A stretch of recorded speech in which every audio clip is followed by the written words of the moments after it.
सभी साथियों को नमस्कार। साथियों, आप सभी का स्वागत है हमारे इस मंच में।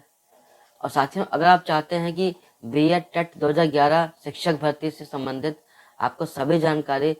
सत्यता के आधार पे और पूरी ऑथेंटिकेसी के साथ पहुंचाई जाए, तो उसके लिए साथियों सर्वप्रथम आप हमारे इस मंच को, इस चैनल को सब्सक्राइब कर दीजिए और इस वीडियो को अधिक से अधिक लाइक और अधिक से अधिक शेयर कर दीजिए। और इसके अलावा आपके मन में कोई भी इच्छा है, आप कोई भी बात जानना चाहते हैं इस भर्ती के रिगार्डिंग, तो आप कमेंट बॉक्स में हमसे पूछ भी सकते हैं। हम कोशिश करेंगे कि सत्यता के आधार पर उसका जवाब दें। तो साथियों, जैसा कि आप सभी जानते हैं कि वर्तमान जो कंटेंट पिटीशन चल रही है, इसका क्रमांक 837/838/2023 है। और जो हमारे माननीय जज महोदय संजय करोल साहब और प्रसन्ना बी उराले साहब की बेंच में चल रही है। और इसके साथ साथ हमारे जितने भी अगवाकार साथी हैं जो इस भर्ती में आगे आके कानूनी प्रक्रिया को देख रहे हैं और साथ ही साथ अधिक से अधिक प्रयास कर रहे हैं कि हमारे अधिक से अधिक छात्रों का चयन इस भर्ती में हो जाए। तो साथियों, इसी क्रम में मैं आपको बताना चाहता हूं कि आगामी तारीख 19 फरवरी 2026 को हमारी डेट लगी है। एक दोपहर 1:40 पे लगी है। और माननीय जज साहब के आग्रह पे, माननीय जज साहब के कहने पे इस बार जो हमारी कोर्ट हियरिंग है उसमें स्टेट को पहली बार इन्वॉल्व किया जाएगा। अर्थात स्टेट के बड़े अधिकारियों जो इस भर्ती से संबंध रखते हैं उनको सुप्रीम कोर्ट के द्वारा पिछली तारीख पे उनको तलब किया गया था। और वर्तमान जो प्रक्रिया चल रही है उन सभी के रिगार्डिंग जितने भी अब तक मतलब पॉइंट रेज हुए हैं इस भर्ती में, उन सभी के रिगार्डिंग अगली तारीख पे माननीय जज साहब और हमारे स्टेट के बीच वार्ता होगी। जैसा कि आप सभी जानते हैं कि ईश्वर तुल्य हमारे जो जज साहब हैं माननीय संजय करोल साहब और प्रसन्ना बी उराले साहब, वो पूरी तरह से हम याचियों के साथ हैं, हम बेरोजगारों के साथ हैं। और साथ ही साथ सुप्रीम कोर्ट के इतिहास में मेरी दृष्टि में पहली बार मैंने ऐसे जजों का पैनल देखा है जो वास्तविक रूप में हम सभी का दर्द समझते हैं, पहचानते हैं और इसी चीज को लेके, इसी मर्सी को लेके, इसी प्यार को लेके वो हमें कुछ ना कुछ देना चाहते हैं। तो साथियों, जैसा कि आप सभी जानते हैं कि माननीय सर्वोच्च न्यायालय के द्वारा कोई भी आदेश किया जाएगा तो उसमें सभी पक्षों को सुना जाता है और सभी पक्षों को सुनने के बाद जो न्यायोचित तरीका होता है उसके आधार पे उसका निर्णय किया जाता है। तो जैसा कि हम सब अभी जानते हैं कि वर्तमान में जो हमारा केस चल रहा है उस केस में कहीं ना कहीं माननीय जज साहब के द्वारा पीड़ितों की जो परेशानी है उसको समझा गया, उसको महसूस किया गया। और शायद यही कारण है कि आज तक इस केस में इतनी पॉजिटिविटी बनी हुई है। तो साथियों, आगामी तारीख को 19 तारीख को स्टेट पहली बार जो है अपने अधिकारियों के पैनल के साथ सुप्रीम कोर्ट पहुंचेगी। तो साथ ही साथ साथियों उसमें यह भी है कि वर्तमान में जिस तरह से हमारा केस का रुख है उस हिसाब से अगली तारीख में, अगली 19 तारीख को जो संवाद होना है उसमें प्रेजेंट टाइम में हमारे जो अभ्यर्थी हैं उनकी वार्ता नगण्य मात्र होगी और जो भी वार्ता होनी है वो मुख्यतः माननीय जज साहब और हमारे स्टेट के बीच होगी। और दोस्तों, आज जैसा कि आप सभी जानते हैं कि हमारे देवता तुल्य हमारे न्यायाधीश महोदय संजय करोल साहब और प्रसन्ना बी उराले साहब पूरी तरह से इस बात से सहमत हैं कि कहीं ना कहीं शिक्षक भर्ती 72/825 में बहुत सी अनियमितताएं हुई हैं और बहुत से ऐसे जगह पे ऐसे मतलब ट्विस्ट किया गया है जिसके द्वारा एक जो अभ्यर्थी है जो योग्य है और जिसका इस भर्ती में चयन होना चाहिए था, कहीं ना कहीं वो बाहर बैठा हुआ है। तो जज साहब ने इसको संज्ञान में लिया और इस कंटेम्पलेशन को एक्सेप्ट करने के बाद स्टेट को नोटिस इशू किया, जिसके बाद ये केस बहुत तेजी से आगे बढ़ा। और जो अगली तारीख हमारी लगी है 19 फरवरी 2026 को, उसमें हमें ये देखना है कि माननीय जज महोदय स्टेट से संवाद किस तरह से करते हैं। क्योंकि जैसा कि आप सभी जानते हैं कि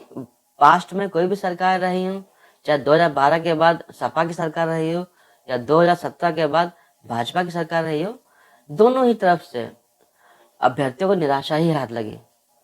तो साथियों, इसी क्रम में ये माननीय महोदय का आभार है कि उन्होंने समझा कि कहीं ना कहीं इसमें बहुत सारी त्रुटियां हैं और इन त्रुटियों को दूर करके इन अभ्यर्थी को कुछ ना कुछ देना चाहिए। तो इसी रिगार्डिंग जो है अगली जो डेट है उसमें स्टेट वर्सेस जज साहब कहें तो कोई अतिशयोक्ति नहीं होगी, क्योंकि 19 तारीख को जो भी है वो पिटिशनर की तरफ से जो भी मूव्स होंगे वो साइलेंट होंगे। कहने का तात्पर्य यह है कि उसमें माननीय जज साहब और स्टेट के जो भी अधिकारी जिनको बुलाया गया है उनके बीच वार्ता होगी और उसके साथ ही कोई ना कोई रास्ता निकाला जाएगा। लेकिन साथियों, मैं आपको बता दूं अपने इस मंच के माध्यम से, क्योंकि कहीं ना कहीं हमारे पास बहुत से ऐसे अच्छे सोर्स हैं, बहुत से अच्छे इंसान हैं जो हमें कहीं ना कहीं सत्य जानकारी देते हैं, हमें गुमराह नहीं होने देते,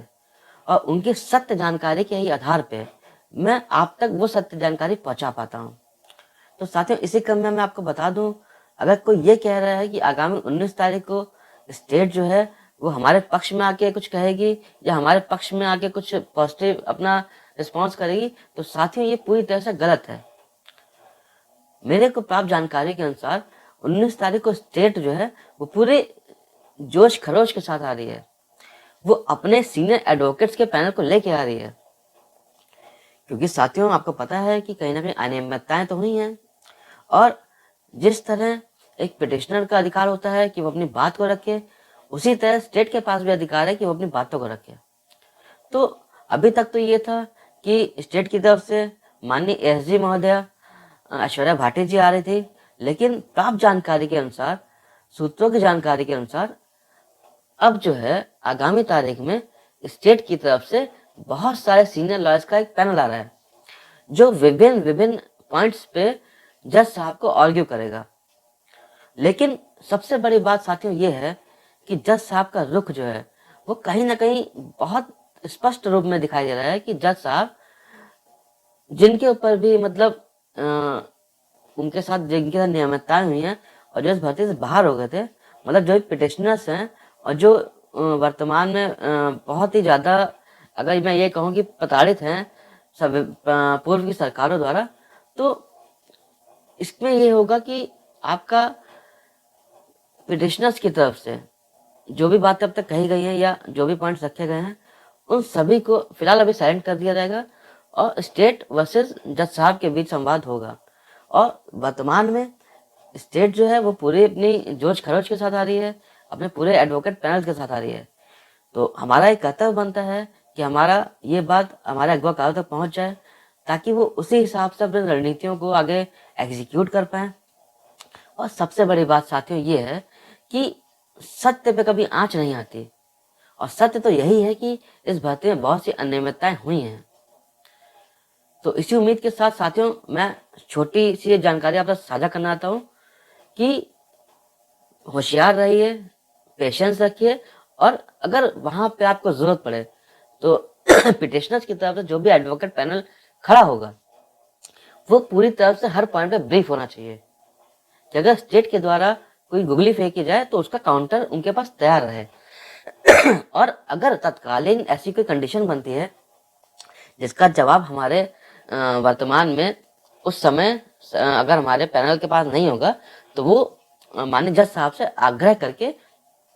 आगे की 2-3 डेटें ले सकते हैं। लेकिन उन पॉइंट्स को भी पॉइंट आउट करना पड़ेगा जिसपे स्टेट आ रही है, उन पॉइंट्स को भी काउंटर करना होगा जिसपे स्टेट माननीय जज साहब के सामने अपनी बात रखेगी। तो साथियों, मैं आप यही चाहता हूँ कि इस भर्ती में अधिक से अधिक लोगों को लाभ मिले, और जितने भी ज्यादा लोगों को लाभ मिलेगा उसमें खुशी हमारी ही है, हमें किसी से कोई बैर नहीं है, क्योंकि बीएड टेट 2011 का हर साथी हमारा जो है हमारा भाई तुल्य है, और हम यही चाहते हैं कि अधिक से अधिक लोगों का कल्याण हो। तो साथियों, आपसे बस यही उम्मीद करता हूँ कि आप अपने प्रभु से, अपने इष्ट से प्रार्थना करिए और ईश्वर से प्रार्थना करिए कि आगामी 19 तारीख को हमारे पक्ष में कुछ ना कुछ डिसीजन निकले, कोई अच्छा रास्ता निकले जिसके द्वारा हम लोग की जिंदगी में खुशियां आ पाए। और सबसे बड़ी बात कि जो हमारे साथी जो हैं, जो वास्तविक रूप में डिजर्व करते हैं इस भर्ती में, उनको कहीं ना कहीं सभी को नियुक्ति मिलनी चाहिए। तो साथियों, इसी उम्मीद के साथ आप सबसे मैं मिलता हूँ अपने अगले ब्लॉग में। तब तक के लिए साथियों, जय हिंद,